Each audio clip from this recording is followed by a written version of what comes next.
പിഴിഞ്ഞ പായസത്തിന് വേണ്ട സാധനങ്ങൾ: ഉണക്കലരി 1 ഗ്ലാസ് വേവിച്ച് വെച്ചതാണ്. അതിലേക്ക് വേണ്ട ശർക്കര 1/2 കിലോ ശർക്കര ഉരുക്കി അരിച്ച് വെച്ചതാണ്.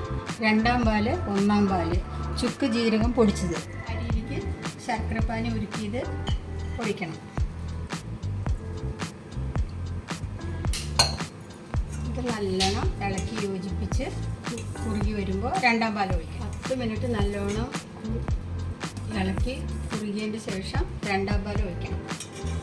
2-ാം പാല് 3 കപ്പ്.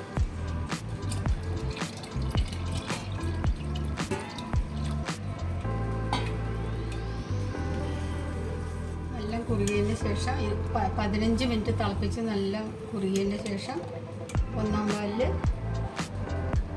ചുക്കും ജീരകവും ഇട്ടിട്ട് ഇളക്കിയിട്ട്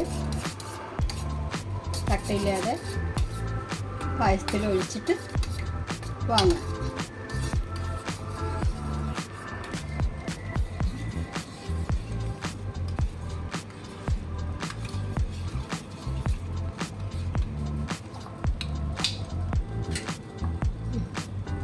ഒന്നാം പാല് പായസത്തിൽ ഒഴിച്ചിട്ട് തിളയ്ക്കാതെ ചൂട് കയറിയതിന് ശേഷം വാങ്ങാം.